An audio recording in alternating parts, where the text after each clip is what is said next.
사도신경으로 우리의 신앙을 고백하심으로 6월 첫째 주 고등부 주일 예배를 주님 앞에 올려드리겠습니다. 나는 전능하신 아버지 하나님 천지의 창조주를 믿습니다. 나는 그의 유일하신 아들 우리 주 예수 그리스도를 믿습니다. 그는 성령으로 잉태되어 동정녀 마리아에게서 나시고 본디오 빌라도에게 고난을 받아 십자가에 못 박혀 죽으시고 장사된 지 사흘 만에 죽은 자 가운데서 다시 살아나셨으며 하늘에 오르시어 전능하신 아버지 하나님 우편에 앉아 계시다가 거기로부터 살아있는 자와 죽은 자를 심판하러 오십니다. 나는 성령을 믿으며 거룩한 공교회와 성도의 교제와 죄를 용서받는 것과 몸의 부활과 영생을 믿습니다. 아멘. 하나님, 우리에게 은혜를 주시니 감사드립니다. 오늘도 비록 함께 모여 예배하지 못하고 온라인으로 예배하지만 성령께서 이 예배 가운데 충만하게 역사하여 주옵소서. 절망 속에 새로운 길을 만드시는 주를 바라보며 기쁨으로 예배하는 우리 모두가 되게 하여 주시옵소서. 주의 임재 가운데 나아가는 귀한 이 시간 되게 하여 주시옵소서. 예수 그리스도 이름으로 기도드립니다. 아멘. 오늘 우리에게 주신 하나님 말씀은 역대하, 구약성경 역대하 36장 11절부터 21절까지의 말씀입니다. 조금 긴데 집에서 저를 따라서 함께 읽어줬으면 좋겠어요. 함께 읽습니다. 역대하 36장 11절부터 21절까지 말씀입니다. 시드기야가 왕위에 오를 때 나이가 21세라 예루살렘에서 11년 동안 다스리며 그의 하나님 여호와 보시기에 악을 행하고 선지자 예레미야가 여호와의 말씀으로 일러도 그 앞에서 겸손하지 아니하였으며 또한 느부갓네살 왕이 그를 그의 하나님을 가리켜 맹세하게 하였으나 그가 왕을 배반하고 목을 곧게 하며 마음을 완악하게 하여 이스라엘 하나님 여호와께로 돌아오지 아니하였고 모든 제사장들의 우두머리들과 백성도 크게 범죄하여 이방 모든 가증한 일을 따라서 여호와께서 예루살렘에 거룩하게 두신 그의 전을 더럽게 하였으며 그 조상들의 하나님 여호와께서 그의 백성과 그 거하시는 곳을 아끼사 부지런히 그의 사신들을 그 백성에게 보내어 이르셨으나 그의 백성이 하나님의 사신들을 비웃고 그의 말씀을 멸시하며 그의 선지자를 욕하여 여호와의 진노를 그의 백성에게 미치게 하여 회복할 수 없게 하였으므로 하나님이 갈대아 왕의 손에 그들을 다 넘기심에 그가 와서 그들의 성전에서 칼로 청년들을 죽이며 청년 남녀와 노인과 병약한 사람을 긍휼히 여기지 아니하였으며 또 하나님의 전에 대소 그릇들과 여호와의 전에 보물과 왕과 방백들의 보물을 다 바벨론으로 가져가고 또 하나님의 전을 불사르며 예루살렘 성벽을 헐며 그들의 모든 궁시를 불사르며 그들의 모든 귀한 그릇들을 부수고 칼에서 살아남은 자를 그가 바벨론으로 사로잡아가매 우리가 거기서 갈대아 왕과 그의 자손의 노예가 되어 바사국이 통치할 때까지 이르니라. 이에 토지가 황폐하여 땅이 안식년을 누림같이 안식하여 70년을 지냈으니 여호와께서 예레미야의 입으로 하신 말씀이 이루어졌더라. 아멘. 할렐루야. 우리 고등부 친구들 반갑습니다. 아마도 이번 주가 온라인 예배로 만나는 마지막 주가 아닐까 싶어요. 선생님들은 오늘 정식적으로 고등부 예배 시간에 모여서 함께 예배했습니다. 그냥 기도회가 아니라 정식 그 순서에 따라서 예배를 드렸고요. 선행으로 예배를 드린 거예요. 그리고 이제 방역 수칙에 대해서 학교에서 나온 지침을 가지고 교육을 받으셨고 이제 다음 주에 우리 친구들 9시 반에 그리고 11시 반에 학년별로 나와서 예배를 드리게 될 것입니다. 우리 반 선생님들을 통해서 자세하게 공지가 나갈 거니까요. 어쨌든 한 주 후에 다음 주에는 온라인이 아니라 우리가 함께 만나서 예배 드리는 것입니다. 여러분들 오래 기다렸죠. 아직 코로나 끝나지 않았지만 우리가 여러 가지로 조심해야 되는 부분이 있지만 여러분들 그래도 함께 모여서 예배할 수 있다는 것 참 감사한 일입니다. 여러분들 한 주간만 더 기다려주시고 다음 주에 기쁨으로 만나서 예배할 수 있게 되길 바랍니다. 코로나19를 지나면서 굉장히 신기한 여러 가지 일들이 일어났죠. 많은 일들이 일어났는데 우리나라 되게 헬조선이라고 불릴 만큼 여러분 나이대 그리고 청년들에게 소망이 없는 나라라고 비춰졌습니다. 그런데 그런 우리나라가 방역 모범국이 되었고 지금 G7에서 우리나라를 이제 초대해서 문 대통령이 그거를 이제 허락을 해서 G7 안에 들어가게 되는 놀라운 일들이 일어났고 또 선진국이라고 생각했던 나라가 생각보다 허술한 점이 많았던 나라였구나. 이런 것도 보게 되는 아주 신기한 현상들이 일어났어요. 그러면서 이제 헬조선이라는 말이 쏙 들어가게 됐죠. 이번 주에도 그런 기사가 있었는데 스웨덴에 대한 기사예요. 스웨덴은 여러분 북유럽에 위치한 아주 복지 선진국가로 유명한 나라입니다. 저도 스웨덴에 살고 싶다는 생각이 들 만큼 굉장히 좋아하는 나라인데, 이 스웨덴은 공중보건국 역학 전문가 안데르스 택넬이라는 사람의 말에 따라서 코로나 대처법으로 코로나가 이제 발생했을 때 집단 면역을 시도했어요. 집단 면역이라는 것은 여러분 들어보셨겠지만 공동체의 60% 이상이 특정 질병에 감염된 뒤에 회복하거나 백신 등을 통해서 면역력을 갖게 되면 공동체가 자체적으로 질병을 이겨낼 수 있는 항체가 형성돼서 모두가 함께 그 질병을 이겨낼 수 있다. 이런 이론이에요. 이에 따라서 스웨덴 정부는 집단 면역 전략을 도입을 해서 봉쇄 없이 시민들이 자유롭게 일상을 유지하도록 했습니다. 어느 지역에 이렇게 코로나 확진자가 발생해도 그냥 봉쇄하지 않았어요. 그러나 결과적으로 이 방법은 어떻게 됐냐면, 여러분 뉴스 보셨겠지만 실패했습니다. 사회 약자층에 대해서 고려하지 못했던 거예요. 사회 약자층의 치명적인 결과를 불러일으켰어요. 스웨덴 코로나19 사망자 절반 이상이 노인 요양원에서 나왔다라고 하죠. 또한 대규모 검사 시스템도 확보하지 못해서 지금 손 쓸 수 없는 지경에 이르게 되었습니다. 6월 4일 오전 9시 기준으로 스웨덴의 누적 확진자는 전날보다 2,214명이 늘어서 4803명이 되었어요. 사망자도 4,542명이나 된다고 합니다. 우리 봉쇄 조치를 취한 이웃나라 덴마크, 노르웨이에 비해서도 5배 이상 많은 수치입니다. 스웨덴 개인적으로 굉장히 좋아하는 나라였는데, 엄청 선진국이라고 생각했는데 이렇게 어이없는 정책으로 국민들을 어려움에 빠뜨리게 할 줄은 몰랐네요. 결국 스웨덴 정부 자체적으로 실패를 인정하는 그런 인터뷰를 했습니다. 리더십이 얼마나 중요한지를 단적으로 보여주는 예라고 할 수 있습니다. 한 나라를 이끄는 국가 수장, 리더의 정책 선택에 따라서 나라의 운명이 어떻게 변할 수 있는지 잘 보여주는 부분이에요. 오늘 읽은 말씀에도 한 나라의 리더인 왕의 리더십에 따라 나라의 운명이 어떻게 되어가는지 잘 보여주는 기록이 나옵니다. 오늘 말씀은 남왕국 유다가 그 마지막 왕 시드기야와 함께 종말을 맞이하는 역사의 기록이에요.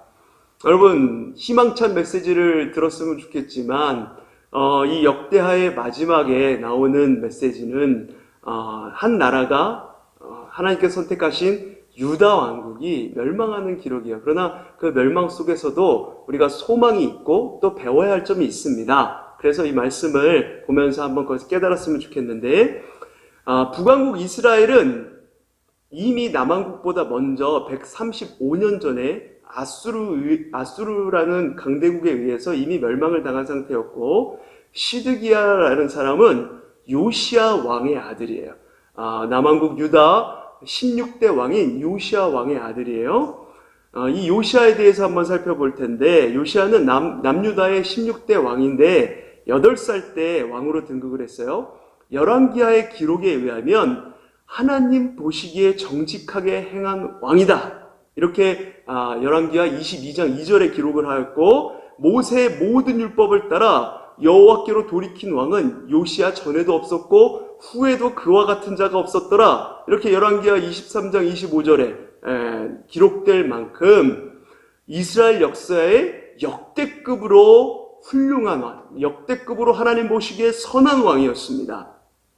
그가 무슨 일을 하였길래 이런 엄청난 평가를 받았던 것일까요? 요시야는 대대적이고 철저한 그런 신앙 개혁 운동을 펼쳤던 왕입니다. 당시 이스라엘 전 국토는 우상 숭배의 소굴이었어요. 아주 곳곳에 우상 숭배를 하는 산당을 세워놨습니다. 그들이 여호와 하나님을 믿고 따랐다라고 할 수 없는 나라였어요. 요시야는 우상을 세워놓은 그 산당들을 철저하게 부서뜨리고 회파해버렸으며, 산당에서 섬기는 그 제사장들, 그 의례를 행하는 제사장들을 척결해버렸습니다. 유다 지역뿐만 아니라 이스라엘 지역까지 자신의 손이 닿는 한 모든 지역의 산당들을 헐어버렸어요. 요시야가 산당을 회파한 후에는 유월절 절기를 정확하게 지켰어요. 그러니까 요시아가 한 일은 산당을 파괴해버린 것, 부셔버린 것, 그리고 유월절 절기를 지킨 것, 이 두 가지입니다. 유월절 절기를 지킨 게 아주 중요해요. 유월절은 이스라엘이 애굽을 탈출하여 나온 그 출애굽 사건을 기념하여 지키는 민족 최대의 절기입니다. 이것을 기념하면서 여호와께서 베푸신 그 은혜, 여호와께서 베푸신 은혜를 찬양하고 예배했던 그 절기가 바로 유월절이에요. 그런데 이스라엘 백성은 유월절을 율법에서 지시한 대로 지키지 않았습니다. 그들은 각기 자기 지역에서 산당에서 형식적으로 자기 편한 대로 유월절을 지키는 흉내만 내었을 뿐 예루살렘 성전에 모두 모여서 거국적으로 유월절을 지키지 않았어요. 율법에는 예루살렘의 그 유월절 때 예루살렘의 모든 민족들이 모여서 남왕국 유다 백성들이 모두 모여서 그곳에서 예배하라고 나와 있는데 그렇게 하지 않았던 겁니다. 요시아의 종교개혁으로 인해 지금까지 율법에서 말한 대로 따르지 않고 자기 편한 대로 자기 이익대로 마음대로 지키던 그 이스라엘 백성들의 절기를 지키는 모습에서 이제 확실한 여호와 종교의 통일성을 갖추고 예배를 제사를 행하게 된 것입니다. 유월절 절기도 회복되었고 예루살렘 성전의 기능도 회복이 되었습니다. 하나님을 예배하고 하나님을 높이는 가운데 민족의 정체성을 갖게 되는 그게 예루살렘 성전의 기능인데 그 기능도 회복이 된 거예요. 자연스럽게 이스라엘은 하나님의 백성이라는 정체성을 계속해서 고취하게 된 것이죠. 가지게 된 거예요. 그 전까지 지역 중심으로 뿔뿔이 흩어졌다면 요시아로 인해서 이스라엘은 예루살렘을 중심으로 뭉쳐지게 되었습니다. 엄청난 일을 한 사람이에요. 그러나 안타깝게도 이 요시아는 이집트의 왕 느고와 무깃도에서 싸우다가 중상을 입게 되고 예루살렘으로 돌아와 죽었습니다. 좀 오래 살면서 나라를 완전히 강대국으로 만들었으면 좋겠는데 그러지 못했어요. 요시아 때 유다 왕국은 바벨론이 신흥 강국으로 부상하고 아수르가 쇠약해진 틈을 타서 독립을 구가하고 있었어요. 당시 상황이. 그런데 바벨론이 강성해지는 것을 원치 않았던 이집트가 아수르를 도와서 바벨론과 싸우기 위해서 유브라데 강가에 갈그미스로 향해서 진격해 왔습니다. 유다를 침공하고 욕보이던 아수르가 빨리 망하기를 바랬던 이 요시아는 이집트가 아수르를 돕는 것을 막기 위해서 갈그미스로 향하던 그 이집트의 왕 느고의 군대를 중간 지점인 그 무깃도에서 저지하려고 거기로 간 것입니다. 그런데 거기서 패배하고 중상을 입게 되는 거예요. 이 요시아의 패배로 유다는 이집트의 간섭 아래 놓이게 되었습니다. 요시아 왕에게는 4아들이 있었어요. 맏아들이 요하난이라고 하고 둘째는 엘리야김, 셋째는 시드기야, 넷째가 살룸이었습니다. 그런데 장남은 요시아 왕이 죽고 난 후에 왕위에 오르지 못하였고 세 아들이 나중에 왕위에 오르게 되는데 36장 1절에서 4절은 오늘 읽은 이 역대하 36장 앞부분인 이 1절에서 4절은 남유다의 17대 왕이자 요시아의 막내 넷째였던 이 여호와하스에 대해서 증거합니다. 살룸이 여호와하스라는 이름이에요. 자, 그는 23살에 등극해서 불과 3개월을 나라를 다스렸습니다. 유다 임금 20명 중에 가장 짧은 기간 동안 다스렸어요. 하지만 애굽의 왕 느고에 의해서 폐위당하고 애굽으로 끌려가서 거기서 죽임을 당하게 됩니다. 여호아스를 끌고 와서 죽인 이 애굽 왕 느고는 요시아의 둘째 아들 엘리야김을 왕위에 올립니다. 그것만이 아니라 그의 이름을 엘리야김에서 여호야김으로 강제 개명했어요. 여러분, 강대국이 정복한 나라의 왕 이름을 바꾸는 것은 우리나라 일제시대 때도 있었던 것이지만 너희들은 이집트에 속한 나라이다. 우리나라가 일본에 일제치하했을 때 너희들은 일본의 정신을 가진 일본치하의 나라이다. 일본이다. 일본 대제국을 섬겨라. 이런 뜻으로 이름을 바꿨잖아요. 그것과 마찬가지예요. 강대국이 정복한 나라의 왕 이름을 바꾸는 것은 너희들이 우리의 속국이라는 뜻입니다. 애굽이 유다보다 위에 있는 것이죠. 그런데 거기에다가 그냥 일반 사람의 이름을 바꾼 것도 아니고 왕의 이름을 바꿨어요. 굉장히 수치스러운 일입니다.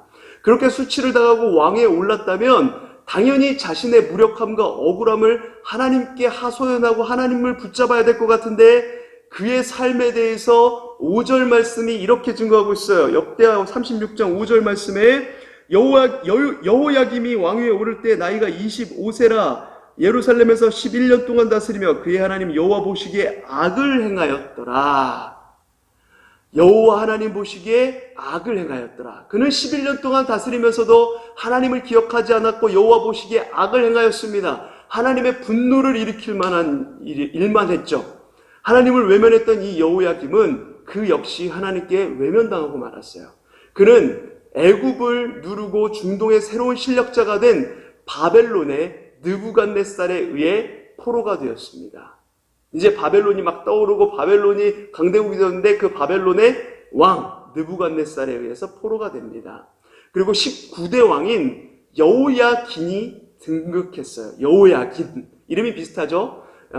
그는 여호야긴은 여호야김의 아들이자 요시아의 손자였어요. 그에 대해서 9절은 또 이렇게 증거를 하고 있습니다. 여호야긴이 왕위에 오를 때 나이가 8세라 예루살렘에서 석 달 열흘 동안 다스리며 여호와 보시기에 악을 행하였더라. 예, 그는 석 달 열흘 꼭 100일을 다스렸습니다. 그럼에도 악한 길을 갔어요. 100일을 다스리는데 악한 일만 했다는 거예요. 100일이면은 그냥 나라가 어떻게 돌아가는지 익히기만 해도 바쁜 시간일 텐데 그럼에도 악한 길을 갔대요. 느부갓네살 왕이 사람을 보내요. 여호야긴 또한 바벨론으로 잡아가 버리죠. 바벨론은 유다의 지도자들과 기술자들을 모두 잡아갔고 남은 자는 비천한 자뿐이었습니다. 그리고 마침내 오늘 본문에 나오는 유다의 마지막 왕 시드기야가 왕위에 올랐습니다. 그는 요시아의 셋째 아들이었어요.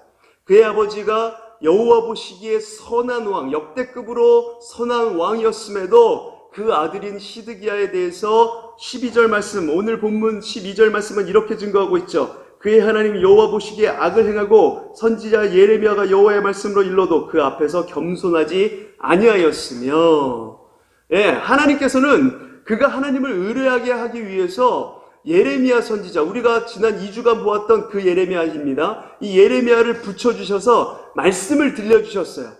예레미야는 모든 선지자를 대표할 정도의 아주 위대한 인물이었습니다. 그럼에도 불구하고 시드기야는 그 예레미야의 말을, 예언을 듣지 않고 몰락의 길을 걸어갑니다. 하나님을 외면했던 것은 시드기야만이 아니었어요. 14절에서 16절 말씀에 이렇게 나오는 것을 보면은 왕들만 하나님께서 보시기에 악한 삶을 살았던 것이 아니라 제사장들도 백성들도 하나같이 성전을 더럽히는 삶을 살았다라고 기록하고 있어요. 성전을 더럽게 하였다는 것은 그만큼 하나님을 존중하지 않고 그냥 하나님을 예배하는 것도 형식적으로 하고 하나님을 두려워하지 않고 하나님 어디 계시기나 한 거냐 이러면서 형식적으로 예배하고 그랬다는 거예요. 뿐만 아니라 시드기야는 바벨론에 충성하겠다고 했던 언약도 깨버리고 친이집트 정책을 펼칩니다. 이집트에게 가서 이렇게 무릎을 꿇어요. 예레미야가 그렇게 하지 말라고, 하나님의 뜻이 그게 아니다라고 했는데 말 엄청 안 들어요. 남유다가 망할 즈음에 예레미야 선지자만 있었던 것이 아닙니다. 에스겔, 다니엘도 있었고 하박국과 스바냐가 있었어요. 전 이스라엘 역사 가운데 동시대 가장 많은 선지자가 활동했던 시기예요. 선지자가 많았다는 것은 그만큼 이스라엘 백성들이 악하였다. 배교를 심하게 했고 하나님을 외면했다는 겁니다. 하나님 보시기에 너무나도 악을 많이 행하니까 하나님이 선지자들을 마치 쪽집게 과외 선생처럼 붙여주셔서 백성들에게 하나님의 심판 메시지를 전하게 하며 돌아오기를 바라셨던 것이죠. 이렇게 하면은 너희가 하나님의 노한 것을 조금 하나님이 돌이킬 수 있다. 너희들이 이렇게만 하면 된다. 이렇게 과외 선생님처럼 가르쳐 준 거예요. 그러나 그들은 깨달으려고 하지 않았습니다. 그 결과로 하나님은 바벨론의 침공을 허락하셔서 BC 586년 남유다가 완전히 멸망합니다. 하나님의 나라 남유다가 완전히 멸망해요. 그뿐만 아니라 수없이 많은 사람들이 포로로 끌려가요. 결국 그들은 하나님을 잃는 것이 모든 것을 잃는 것이라는 것을 이방인의 땅 바벨론에 가서 그 고역을 하며 노예 생활을 하며 몸으로 배워야 했던 것입니다. 사랑하는 여러분, 하나님이 없는 삶이 이토록 비참한 결과를 가져오는 거예요. 하나님의 백성은 하나님이 없는 순간 멸망하게 되는 것입니다. 유다 백성들에게 그 수많은 선지자들이 따라다니면서 회개하라, 돌아오라 라고 이렇게 명하였으나 그들은 귀뚱으로 듣지 않았어요. 자기들이 아브라함 때부터 하나님께서 선택하신 민족이니까, 하나님께서 이 인류를 구원하기 위해서 택하신 백성들이니까, 내가 이런 사람이니까, 나는 율법도 잘 지키는 사람이고 무음한 사람이고 이렇게 잘하고 있는 사람이니까 자기들은 망할 리가 없다라고 생각했어요. 어떤 일이 있어도 우리는 망할 리가 없어. 실제로 거짓 선지자들은 그렇게 좋은 이야기를 하면서 너희들은 망할 리가 없다. 아브라함 때부터 택한 민족이다. 이렇게 얘기했고 그걸 믿었던 것이죠. 자신의 이익에 따라, 나라의 상황에 따라 하나님을 조금 멀리해도 당장 내가 힘든데 신앙 좀 타협하면서 세상 가치관을 따라 살아가도 망하지 않을 거라 생각을 했어요. 왜냐? 나는 하나님의 선택받은 사람, 선택받은 민족이니까 내 마음에 이미 하나님보다 세상의 성공, 세상의 욕심을 따라 살아가고 있으면서도 망할 리가 없다라고 생각했어요. 선택받은 사람이니까 교만했던 거예요. 하나님의 사람이라 그래도 된다라고, 그래도 하나님 봐주실 거라고 생각을 했던 겁니다. 아니, 아예 하나님을 인식하지 못했던 거예요. 하나님을 예배한다고 하지만 실질적으로 하나님이 계신지 그것을 생각하지 않았던 겁니다.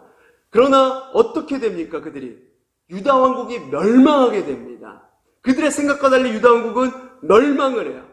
유다 백성의 삶의 터전인 땅과 그 수도 예루살렘은 바벨론 군대에 의해서 점령당합니다. 유다 백성의 신앙의 요람이고 정신적 구심점인 그 하나님의 성전은 더럽혀지고 파괴되었어요. 완전히 파괴됐어요. 유다 왕국의 정치적 중심인 왕권은 이방 적국에 의해서 유린되고 박탈되었습니다. 그리고 백성은 포로로 먼 남의 나라에 끌려갔습니다. 한 나라의 완전한 해체입니다. 완전히 해체됐어요. 이제 남은 것은 황폐한 땅, 나라 잃은 백성, 남의 나라에서 희망 없이 살아가는 그 백성뿐입니다. 그런데 여기서 끝이 아닙니다. 우리가 21절 말씀을 주목해 볼 필요가 있습니다. 21절 우리 다 같이 읽을게요. 이에 토지가 황폐하여 땅이 안식년을 누림같이 안식하여 70년을 지냈으니 여호와께서 예레미야의 입으로 하신 말씀이 이루어졌더라. 아멘. 나라 잃고 이방 땅에서의 포로 생활의 기간을 70년이라고 이렇게 이 말씀에서 이야기하고 있어요. 지옥의 세월의 끝이 있음을 말한 겁니다. 그 포로 생활의 끝이 있다라고 이야기하고 있는 거예요. 희망을 보이고 계시는 거예요. 게다가 그 토지가 황폐했던 그 기간을 안식의 기간이다라고 해요. 언뜻 이해가 되지 않죠. 어떻게 토지가 황폐해졌는데 70년 동안 포로 생활을 하고 있는데 그게 안식의 기간이 될 수 있을까?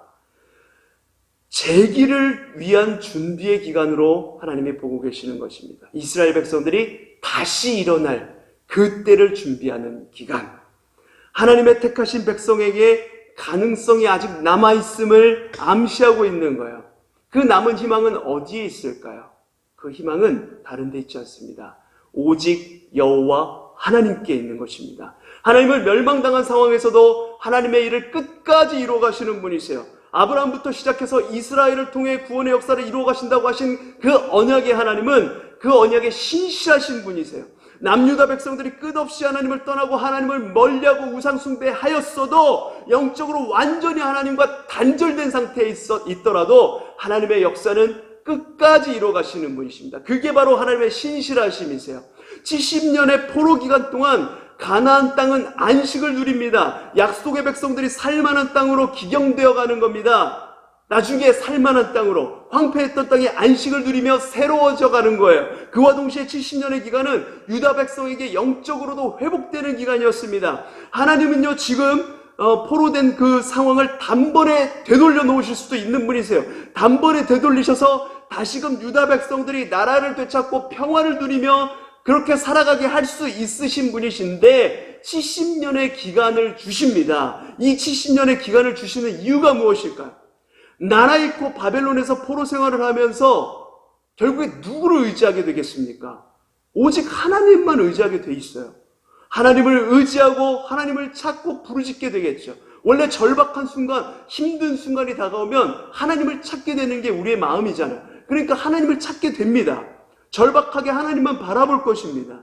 주께서 주시는 소망을 품고 하루하루 견디며 인내하며 주님 앞에 나아가는 시간들이 될 거예요. 점차 조금씩 영적으로 회복되어가는 시간이 된다는 겁니다. 70년의 기간이. 그런데 그것을 하나님께서 한 번에 해결해 주신다면 사람이 간사한 존재들이라 그것이 은혜인 줄 모르고 다시 또 죄악으로 돌아갈 거란 말이죠. 한순간 죽게 돌아온다고 해도 다시 한 번의 그 은혜를 잃어버리고 죄악 가운데 나아갈까봐 하나님은 70년이라는 기간을 허락하시는 것입니다. 여기서 더 희망이 있는 것은 역대하 36장은 21절에서 끝나지 않고 22절, 23절이 이어진다는 겁니다. 우리 22절, 23절 말씀을 다 같이 한번 읽어볼게요. 시작! 바사의 고레스 왕 원년에 여호와께서 예레미야 입으로 하신 말씀을 이루시려고 여호와께서 바사의 고레스 왕의 마음을 감동시키심에 그가 온 나라에 공포도 하고 조서도 내려서 이르되 바사 왕 고레스가 이같이 말하노니 하늘의 신 여호와께서 세상 만국을 내게 주셨고 나에게 명령하여 유다 예루살렘에 성전을 건축하라 하셨나니 너희 중에 그의 백성된 자는 다 올라갈지어다. 너희 하나님 여호와께서 함께 하시기를 원하노라 하였더라. 아멘. 70년의 기간 동안 하나님은 이방 나라 바사, 페르시아에서 고레스를 왕으로 세우셔서 새로운 나라를 준비해 가십니다. 이스라엘 백성들이 그토록 범죄하였기 때문에 그들을 고치기 위해서 하나님께서는 바벨론의 손에 완전히 넘겨줄 수밖에 없었지만 그 하나님께서 당신이 약속하신 때 고레스를 통해서 돌아오게 하시는 것입니다. 사실 이 22절, 23절 말씀은 없어도 되는 부분이에요. 이 부분은 왕들에 대한 이야기가 아니라 남유다가 망한 뒤에 약 50년이나 지나고 난 후의 이야기입니다. 게다가 이 말씀은 다음 성경인 이 에스라 1장 1절에서 3절에서 반복이 되고 있어요. 그럼에도 불구하고 이 말씀을 붙여서 써넣은 이유는 수많은 죄악 가운데도 하나님은 새로운 역사를 써가시는 분이시고 우리를 절대 포기하지 않는다는 것을 보여주시는 것입니다. 여러분, 하나님은 우리를 절대 포기하지 않으세요. 우리가 보기에 다 망한 것 같고 다 끝나버린 것 같은 상황 속에 사랑의 하나님이 돌변하여서 우리를 버린 것 같은 그 절망적인 상황 속에 하나님은 여전히 그의 일을 하나하나 만들어 가시고 이루어 가시는 분이십니다. 그 방법이 우리가 알 수 없는 방법이기에 우리는 낙담하고 좌절하기도 하고 하나님을 원망하기도 하지만 그러나 하나님은 언제나 신실하신 분이세요. 약속에 신실하시고 우리를 사랑하시는 그 사랑에 신실하시고 하나님의 뜻을 이루어 가시는데 신실하신 분이십니다. 하나님은 여전히 그 자리에 계셔서 우리를 인도하고 계시는 분이시라는 거예요. 우리가 영적으로 둔감하여 그걸 느끼지 못할 때가 많은 것뿐인 것이죠. 여러분, 지금의 상황, 오랜 코로나 기간 동안 하나님께 왜? 라고 질문하며 때론 하나님을 원망하기도 하고 낙담하고 좌절하기도 했을 것입니다. 그러나 이 기간 동안 하나님은 여전히 우리 가운데 일하고 계셨습니다. 사람들의 죄악으로 어그러져 더 이상 손 쓸 수 없을 때 이방 나라를 통해 유다를 망하게 하시고 완전히 새로운 나라를 만들어 가셨던 것처럼 죄악으로 물들었던 이 땅을 하나님께서 코로나를 통해서 새롭게 질서를 만드시고 새롭게 형성시켜 가고 계셨던 것입니다. 물론 지금 이 상황이 견디기 힘들고 어려운 기간이지만 그럼에도 하나님께서 우리를 새롭게 하실 것이고 더욱 영적으로 성장시켜 주실 것이며 이후에 더욱더 단단한 믿음으로 한 단계 성장되어 있을 것입니다. 이 신실하신 주님을 믿고 모두 다 소망을 품고 나아가는 우리 고등부 친구들 모두가 되시길 간절히 소망합니다. 기도하겠습니다. 신실하신 주님, 주님을 바라봅니다. 하나님의 백성으로 택하신 민족이, 택하신 왕이 하나님을 떠나 우상 숭배하며 수많은 죄악 가운데 거해도 끊임없이 돌아오라고 말씀하시는 하나님의 크신 사랑을 찬양합니다. 죄악으로 나라가 망하고 포로로 끌려간 상황 속에서도 새로운 나라를 만들어 가시며 70년간 준비하신 하나님, 주께서 약속하신 구원 역사를 끝까지 이루어 가시는 하나님, 우리 삶에도 역사하여 주시옵소서. 비록 바벨론 포로 생활과 같은 절망적인 코로나가 우리 앞에 있고 계속해서 찾아드는 두려움으로 움츠러져 있다고 해도 절망 가운데 새 소망을 주시는 우리 주님을 믿고 나아가게 하여 주시옵소서. 이제 곧 고등부 예배가 재개됩니다. 코로나로부터 우리를 지켜주시고 단계적으로 예배가 재개되고 결국 온전히 회복되어 주님을 마음껏 찬양하고 예배하는 우리 고등부 친구들, 선생님들 모두가 되게 하여 주시옵소서. 이제는 길이요 진리요 소망 되신 예수 그리스도의 은혜와 성부 하나님의 다함없는 사랑하심과 성령님의 함께하심의 은혜가 절망 속에 새로운 나라를 계획하시고 만들어 가시는 그 주님을 믿고 바라보며 나아가기 원하는 모든 고등부 친구들의 머리 위에, 사랑하는 우리 교사 선생님들 머리 위에, 모든 가정과 교회 위에, 온 열방, 온 세계 코로나로 두려워하고 있는 온 세계 열방과 이 나라 이민족 위에, 그리고 정부 관계자들, 질병관리본부 관계자들 위에, 모든 환우들 위에 이제로부터 영원까지 함께 하실지어다. 아멘. 네, 여러분 아마도 마지막 공과대식 퀴즈가 될 것 같은데 그러기를 소망하며 오늘 공과대식 퀴즈 나갑니다. 1번 문제, 이스라엘의 역대급으로 선한 요시야 왕이 했던 업적 두 가지가 있다고 했어요. 이 두 가지가 무엇일까요? 자, 2번 문제, 남유다의 16대 왕인 요시야 왕 이후에 왕이 된 4명의 왕 이름을 순서대로 한번 써보세요. 자, 3번 문제입니다. 2번 문제에 나온 왕들에 대한 성경의 평가는 무엇이었나요? 4번 문제, 신실하신 하나님께서 남유다 백성들이 바벨론에서 70년 동안 포로 생활을 하게 하신 이유가 무엇이었을까요? 자, 5번 문제, 하나님은 수많은 배신과 죄악에도 우리를 절대 포기하지 않으시고 새로운 나라를, 새로운 역사를 만들어 가십니다. 신실하신 하나님께 감사의 기도를 짧게 써봅시다. 자, 여러분들 6월 7일 주일 예배죠. 우리 6월 8일 월요일 오후 밤 9시까지 댓글로 이걸 남겨주시면 되겠고, 자, 이제 마지막이라고 생각이 되네요. 여러분들 다음 주 만날 때까지 건강하게 잘 지내고 학교도 열심히 다니시고 공부도 열심히 하면서 또 소망을 갖고 다음 주에는 직접 보게 되길 바랍니다. 그럼 정말로 이만